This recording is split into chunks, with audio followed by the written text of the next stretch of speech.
नमस्कार and welcome to all of you in global looker. दोस्तों, हाल में ही एक बहुत ही ज़्यादा शॉकिंग डेवलपमेंट हुआ है और ये डेवलपमेंट आप लोग कह सकते हो कि इंडिया के लिए बहुत तक ही पॉजिटिव चीज़ है। दरअसल हुआ क्या है कि BRI प्रोजेक्ट के बारे में हम लोग काफ़ी बार सुन चुके हैं, काफ़ी बार इसकी बात जो है वो कर चुके हैं। चाइना का ये काफ़ी ज़्यादा एम्बिशियस प्रोजेक्ट हुआ करता था, कहना ज़्यादा बेटर होगा, जिसमें चाइना ने कहा था कि हम लोग एशिया को यूरोप से अफ्रीका से कनेक्ट कर देंगे लैंड रूट के थ्रू, या फिर आप लोग कह सकते हो मैरीटाइम रूट के थ्रू, अलग अलग रूट के थ्रू हम लोग पूरे जो ये कॉन्टिनेंट्स है इनको कनेक्ट कर देंगे ताकि ट्रेड अच्छे से हो सके। ये था चाइना का प्लान BRI प्रोजेक्ट के अंदर, जिसको ऑफकोर्स इंडिया जो है वो नहीं पसंद करता था, क्योंकि BRI प्रोजेक्ट का एक कंपोनेंट यानी कि CPEC project, China Pakistan economic corridor project, ये पास होता था इंडिया के उस पार्ट से जो कि पाकिस्तान ने ऑक्यूपाइड कर रखा है। पाकिस्तान ने इसको ऑक्यूपाइड कर रखा और इसको खुद से आप लोग कह सकते हो कि परमिशन भी दे दी चाइना को कि यहाँ पर ये जो प्रोजेक्ट है आप बना सकते हो। लेकिन इंडिया का ये कहना था कि जब पाकिस्तान का ये पार्ट है ही नहीं तो पाकिस्तान के परमिशन से ये प्रोजेक्ट जो है वो कैसे चाइना बना सकता है। इसीलिए इंडिया पूरे इस BRI प्रोजेक्ट के अगेंस्ट में था। और इसी को लेके हाल में ये जो न्यूज है वो आई है कि इटली, जो कि एक लौता G7 कंट्री था जिसने BRI में ज्वाइन किया था, ये भी अब इस प्रोजेक्ट से बाहर निकलने का सोच रहा है। और इटली ने जब ये प्रोजेक्ट ज्वाइन किया था ना, तब आप लोग कह सकते हो कि चाइना जो है वो बहुत ज्यादा खुश हुआ था। चाइना के जो प्रेसिडेंट है शी जिनपिंग, ये गए भी थे इटली में, काफी इनने बड़ी बड़ी बातें की थी कि चाइना और इटली के जो रिलेशन है वो बहुत अच्छे हैं, ये है वो है, इस तरीके की काफी ज्यादा बात की थी। लेकिन अब इटली जो है वो इस तरीके का मूड आप लोग कह सकते हो बना चुका है कि वो इस प्रोजेक्ट से बाहर निकलना चाहता है। हालांकि अभी ऑफिशियल कोई स्टेटमेंट नहीं आई है, लेकिन इस तरीके की बातें जो है वो होने लगी हैं, जिसका एक कारण है, वो कारण मैं आप लोग को बताऊंगा। इसके अलावा अगर आप लोग देखो ना, तो इस प्रोजेक्ट से रिलेटेड हाल में एक और न्यूज आई थी, आप लोग को याद होगा, मैंने इस पे भी वीडियो बनाया था पास्ट में, कि चाइना खुद ही अपने जो उसका डेब्ट ट्रैप था, यानी कि कर्ज का जो उसने जाल बिछाया हुआ था, जिसमें गरीब कंट्रीज को, लोअर इनकम कंट्रीज को, या फिर जो नीडी कंट्रीज है उनको वो कर्ज में फंसा के उनको अपने, आप लोग कह सकते हो कि पपेट बना लेता था। वो जो कर्ज जाल चाइना ने फैलाया था, अब उसमें खुद ही वो फंसता जा रहा है। जो पेमेंट थी, जो लोन इसने दिया था, वो वापस उसको मिल नहीं पा रहा है, जिसकी वजह से उस पर काफी ज्यादा प्रेशर क्रिएट हो रहा है। और इस तरीके से पूरा ये जो BRI प्रोजेक्ट है, इसमें आप लोग कह सकते हो कि चाइना के लिए एक प्रॉब्लम बनता जा रहा है। इस तरीके की भी न्यूज पास्ट में आई थी, और इन्हीं सब न्यूज़ों को देखते हुए आप लोग कह सकते हो इस तरीके की बातें की जा रही है कि BRI प्रोजेक्ट जो है ये फॉल करता जा रहा है। और साथ ही साथ ये भी कहा जा रहा है कि चाइना ने भी जितना डेवलप उसको करना था वो कर चुका है, अब बस हो गया उसका, जो उसको हम लोग ने समझा था, जो उसके बारे में अंदाजा लगाया था कि ये वर्ल्ड की सबसे बड़ी इकोनॉमिक पावर बनेगी, ये होगा वो होगा, वो आप लोग कह सकते हो कि बिल्कुल गलत था। कुछ बातें इस तरीके की हो रही है, अब कितना सही है कितना गलत ये मैं नहीं कहूँगा। इसके जो रीजंस है वो जरूर मैं आप लोग को बताऊंगा कि क्यों इस तरीके की बातें की जा रही है। तो बहुत कुछ हम लोग जानेंगे इस वीडियो में, बस आपको एंड तक बने रहना है। और अगर वीडियो अच्छा लगे तो लाइक, कमेंट, शेयर, सब्सक्राइब जरूर करना है। दरअसल हुआ क्या था कि 2019 में इटली एक लौता, जैसा कि मैंने आप लोग को बताया, G7 कंट्री था जिसने चाइना का जो BRI प्रोजेक्ट है वो ज्वाइन किया था। इटली के जो पूर्व प्रधानमंत्री थे गिनोसेप्पे कोंटे, इनने चाइना के जो प्राइम प्रेसिडेंट थे शी जिनपिंग, उनके साथ हाथ मिलाया था इस प्रोजेक्ट के लिए। और तब से जो इटली है उसने अपने आप को इस प्रोजेक्ट के अंदर इनरोल कर दिया था। लेकिन अभी जो हाल में इटली के प्राइम मिनिस्टर हैं जॉर्जिया मेलोनी, ये थोड़ा बहुत आप लोग कह सकते हो कि जो वेस्ट है उसकी तरफ टिल्टेड है। ये वेस्ट के साथ अपने जो रिलेशन है उसको इम्प्रूव करना चाहती हैं। हाल में ये USA भी गई थी, वाशिंगटन में ये USA के जो प्रेसिडेंट है जो बाइडन, उनके साथ मीटिंग भी करती हैं, और जिसमें इस तरीके की बातें जो है वो करती भी हैं कि इटली जो है वो रिलेशन इंप्रूव करना चाहता है। और पास्ट में किसी वजह से प्रीवियस लीडर के अंदर हमारे जो रिलेशन है ये उतने अच्छे नहीं हो पाए थे, और अब हम लोग ये जो रिलेशन है USA के साथ इसको इम्प्रूव करना चाहते हैं। तो इसीलिए आप लोग कह सकते हो कि ये जो नई प्राइम मिनिस्टर है ये थोड़ा बहुत टिल्टेड है वेस्ट की ओर। लेकिन पिक्चर यहाँ पर बिल्कुल क्लियर है। वाशिंगटन के साथ रिलेशन इंप्रूव होने का मतलब यह है कि चाइना के साथ जो रिलेशन है उसको खराब होना, और चाइना के साथ रिलेशन इंप्रूव होने का मतलब यह है कि वाशिंगटन के साथ रिलेशन जो है वो खराब होना। तो हो सकता है USA की तरफ से इस पर प्रेशर बना हो, इसलिए इस तरीके की बातें होने लगी हो इटली में। किस बातों की मैं बात कर रहा हूँ वो आगे मैं बताऊंगा आप लोग को। तो जो भी रीज़न हो, लेकिन ये कहना ठीक होगा कि ये भी यानी कि इटली की जो प्राइम मिनिस्टर है ये भी इस तरीके का मूड जो है ये बना चुकी हैं कि इटली को अब BRI प्रोजेक्ट से बाहर निकलना होगा। सबसे पहले तो मैं आप लोग को बताता हूँ कि इटली के जो डिफेंस मिनिस्टर है उनने BRI प्रोजेक्ट के बारे में क्या कहा है। ये जो आर्टिकल है आप लोग देख सकते हो, इसमें इटली के जो डिफेंस मिनिस्टर है उनने ये कहा है कि इटली का BRI ज्वाइन करने का जो डिसीजन था ये इम्प्रोविस्ड था और एट्रोशियस था। यानी कि आप लोग एक तरीके से ऐसे समझो कि इनका कहना है कि ये जो डिसीजन है ये बहुत ज़्यादा नुकसान वाला था इटली के लोगों के लिए।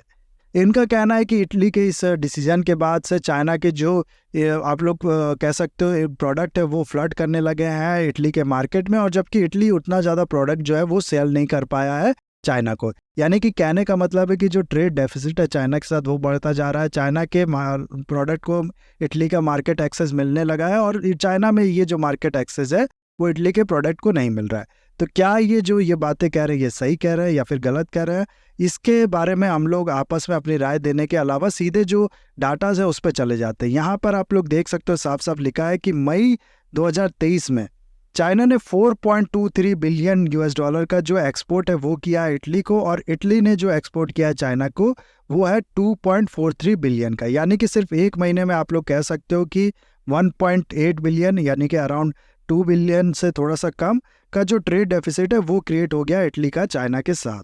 उसके अलावा लास्ट ईयर के मई को इस ईयर के मई से अगर आप लोग कंपेयर करो तो यहाँ पर ये जो डाटा है इसको देख सकते हो कि इटली का जो एक्सपोर्ट है वो टोटल 479 मिलियन से कम हुआ है इस एक साल में। सिर्फ मई के महीने की हम लोग बात कर रहे हैं, जो कि अराउंड 10.2% का जो कमी है वो है। उसके अलावा इंपोर्ट की अगर हम लोग बात करें कि इटली चाइना से जो इंपोर्ट करता है उसमें आप लोग देख सकते हो 319 मिलियन की यूएस डॉलर का जो ये इंपोर्ट है ये बढ़ा है। तो इंपोर्ट बढ़ता जा रहा है चाइना के साथ, और एक्सपोर्ट जो है वो इटली का नहीं बढ़ पा रहा है चाइना के साथ, जिसके चलते सिर्फ एक महीने में जैसा कि मैंने आप लोग को बताया 2 बिलियन यूएस डॉलर के आसपास जो ट्रेड डेफिसिट है इटली का वो क्रिएट हो रहा है चाइना के साथ। और फ्यूचर में जिस हिसाब से यहाँ पर आप लोग देख सकते हो ये बढ़ रहा है, ये और भी ज़्यादा बढ़ता जाएगा क्योंकि इटली का जो एक्सपोर्ट है वो कम हो रहा है। उसके अलावा जितने भी बीआरआई के प्रोजेक्ट्स थे ना जो चाइना ने दूसरे कंट्री में इनिशिएट कर रखे थे, जिस पे काम चल रहा था, जो इंफ्रास्ट्रक्चर चाइना डेवलप कर रहा था, इनमें से आप लोग देखो तो कोविड के वजह से 20% से ज़्यादा जो प्रोजेक्ट है ना वो सीरियसली अफेक्टेड रिपोर्ट किए गए हैं। और इस प्रोजेक्ट की बहुत ज़्यादा आप लोग कह सकते हो निंदा हो चुकी है कि ये डेब्ट ट्रैप में फंसा लेता है, या फिर इस तरह के बहुत से एलिगेशन इस प्रोजेक्ट के बारे में, या फिर इस प्रोजेक्ट के अंदर जो इंफ्रास्ट्रक्चर डेवलप कर रहा था चाइना उसके फेलियर की वजह से भी जो इस पे एलिगेशन लगे, इन सब के चलते ये एक तरीके से बहुत ज़्यादा नाम खराब हो चुका था बीआरआई का। उसीलिए चाइना ने 2020 से एक नया इनिशिएटिव जो है वो लॉन्च कर दिया था, जीडीआई यानी कि ग्लोबल डेवलपमेंट इनिशिएटिव। ये कहने के लिए तो बीआरआई की तरह ही है पूरा, इसमें भी चाइना जो है वो इन्वेस्ट करेगा दूसरी कंट्री में और इससे जो इंफ्रास्ट्रक्चर है वो डेवलप किया जाएगा। लेकिन इसमें चाइना ने काफ़ी ज़्यादा हाई मॉरल की जो बातें हैं कि हम लोग पॉवर्टी जो है उसको एलिवेट करेंगे, तरीके के बाकी भी जो आप लोग कह सकते हो मॉरलिटी की बातें वो ज़्यादा की है चाइना ने। जिसके बाद बीआरआई के अंदर जो भी आप लोग इन्वेस्टमेंट का फ्लो चाइना ने कहा था कि हम लोग इतना इन्वेस्ट कर देंगे, हर साल इतना इन्वेस्ट करेंगे, वो कहीं ना कहीं अगर आप लोग देखो तो लगातार कम होता जा रहा है। यहाँ पर एक डाटा आप लोग देख सकते हो 2020 में चाइना ने 60.5 बिलियन का जो इन्वेस्टमेंट है वो किया था बीआरआई के अंदर, और 2021 में ये कम करके 56.5 बिलियन का जो इन्वेस्टमेंट है वो किया है चाइना ने। और जिस तरीके से ये न्यूज़ आ रही है कि ये जो पैसा है जो लोन चाइना ने दिया है वो वापस भी नहीं आ पा रहा है, इससे अंदाजा लगाया जा रहा है कि फ्यूचर में ये जो इन्वेस्टमेंट है ये और भी ज़्यादा आप लोग कह सकते हो कि कम होगा। इन्हीं सब रीजन की वजह से ये कहा जा रहा है कि चाइना का ये जो बीआरआई प्रोजेक्ट था ना, इसकी शुरुआत अच्छी थी, बहुत से कंट्रीज इसमें पार्टिसिपेट कर रहे थे, सबको बहुत अच्छा लग रहा था, लेकिन कहीं ना कहीं ये जो प्रोजेक्ट है ये आज के टाइम में फॉल कर चुका है और इसके जो दिन हुआ करते थे वो खत्म हो चुका है। इसीलिए इटली की जो प्राइम मिनिस्टर है वो भी इस चीज़ को कहती हैं कि हम लोग चाइना के साथ अच्छे रिलेशन रख सकते हैं, अच्छे रिलेशन मेंटेन करके रख सकते हैं बिना बीआरआई के पार्ट हुए। दरअसल प्रॉब्लम यहाँ पर यह है ना कि अब अगर हम ये लोग बीआरआई से बाहर निकलते हैं तो जाहिर सी बात है चाइना जो है वो थोड़ा बहुत गुस्सा दिखाएगा इनको, और वहीं अगर ये इससे बाहर नहीं निकलते तो यूएसए के साथ जो इनके रिलेशन है वो इम्प्रूव हो नहीं पाएंगे। तो एक तरीके का डायलेमा में फंस चुका है इटली। इसीलिए कि लोग चाह रहे हैं कि किसी तरीके से ये जो बीआरआई प्रोजेक्ट है इससे बाहर भी निकल जाए और चाइना के साथ हमारे जो रिलेशन है ये उतने ज़्यादा खराब भी ना हो। और ये इटली के बाहर निकलने वाली न्यूज़ हो गई, या फिर इसके अलावा अगर आप लोग देखो ना तो बाकी भी चाइना के जो इकोनॉमिक इश्यूज़ है या फिर बीआरआई से रिलेटेड और न्यूज़ हो गई कि उसको लोन वापस नहीं मिल पा रहा है। इन सब के वजह से एक सवाल उठ रहा है कि चाइना की इकोनॉमी जो है ये अब उतनी तेज़ी से डेवलप नहीं करने वाली है। इनके जो दिन थे वो ख़त्म हो चुके हैं, जितनी तेज़ इसको डेवलप करना था वो कर चुकी है। हम लोग ने जो अंदाज़ा लगाया था चाइना की इकोनॉमी के बारे में वो सब कुछ गलत है। और जिसका रीज़न अगर आप लोग देखो तो ये कहा जा रहा है कि ये ठीक आप लोग जापान की जो इकोनॉमी है उससे अंदाज़ा लगा सकते हो। दरअसल हुआ क्या था कि जापान की जो इकोनॉमी है ना वो पहले बहुत तेज़ी से डेवलप कर रही थी। एक टाइम पे ऐसा कहा जा रहा था कि जापान जो है वो आगे चल के यूएसए को टक्कर देगा, लेकिन फिर हुआ क्या कि 1995 के बाद का जो टाइम है ना इसको कहा जाता है जापान का द लॉस्ट डेकेड। वहाँ पर हुआ क्या कि किसी किसी रीज़न की वजह से जो जीडीपी का ग्रोथ है ये कम होने लगा धीरे धीरे, और एक टाइम पे ये स्टैग्नेट हो गया। इनके जो रीज़न है उसको मैं डिस्कस करने लगा तो उसके लिए अलग से आप लोग कह सकते हो कि एक वीडियो बनानी पड़ेगी, बहुत ज़्यादा टाइम लग जाएगा, इसीलिए इस वीडियो में हम लोग डिस्कस नहीं करेंगे। लेकिन ये जो पीरियड था ना और ये आज तक का जो पीरियड है इसको कहा जाता है जापान का लॉस्ट डिकेड। डिकेड नहीं, डिकेड्स कहा जाता है, यानी कि 10 20 30 साल जो डेवलपमेंट का एक्सपेक्टेशन था जापान का वो उतना हुआ नहीं। और इसी चीज़ को अब कहा जा रहा है कि चाइना के साथ भी यही होने वाला है। जिसका रीज़न अगर आप लोग देखो तो सबसे पहले तो चाइना में जो डिफ्लेशन है बहुत ज़्यादा वो देखने को मिला है। डिफ्लेशन दरअसल होता है इन्फ्लेशन का उल्टा। इन्फ्लेशन होता है कि जो चीज़ों का प्राइस है वो हर साल बढ़ता जाए, और डिफ्लेशन का मतलब होता है कि चीज़ों का जो प्राइस है वो हर साल कम होता जाए ना। यहाँ आप लोग कहोगे कि ये तो अच्छी बात है कि चीज़ों का जो प्राइस है वो कम हो रहा है, तो इससे तो और लोगों को फ़ायदा होगा। दरअसल देखो ऐसा नहीं होता है। क्या होता है ना कि इकोनॉमी में सिर्फ कंज्यूमेबल गुड नहीं होती। कंज्यूमेबल गुड जैसे होती है उसमें मान लो डिफ्लेशन आए तो ठीक है, उसमें लोगों का फ़ायदा होगा। जैसे कि खाने पीने की चीज़ हो गई, सब्जी अगर सस्ती हो जा रही है तो इसमें ठीक है कि लोगों का फ़ायदा होगा। और ये भी आप लोग देखो तो बहुत ज़्यादा कम हो जाता है तो फ़ायदा नहीं होता इकोनॉमी का। क्यों? क्योंकि फिर जो लोग इसमें इन्वॉल्व होंगे, जो आप लोग कह सकते हो कि ये सब्जी बेचने वाले हो गए, उनको इसमें कोई फ़ायदा नहीं लगेगा।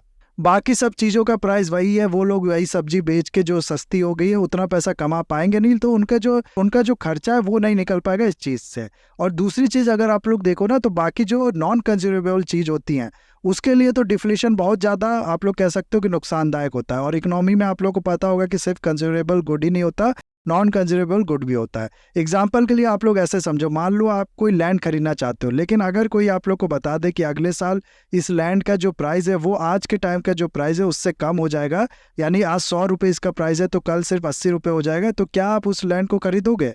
या फिर ऐसी कोई मशीन जिसका प्राइस कम होने वाला हो उसको खरीदोगे? नहीं खरीदोगे।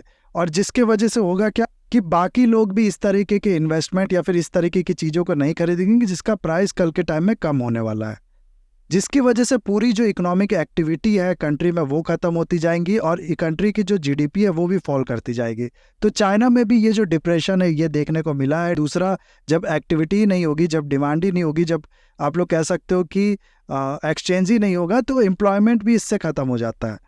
इस तरीके के बहुत से नेगेटिव इम्पैक्ट जो हैं वो डिफ्लेशन के होते हैं इकोनॉमी पे, और ये चीज़ चाइना में देखने को मिली है। और यहाँ मैं आप लोग को बता दूं कि यही चीज़ जापान में भी देखने को मिली थी, उसका जो इकोनॉमी का डाउनफॉल है उसके बाद, उससे पहले से।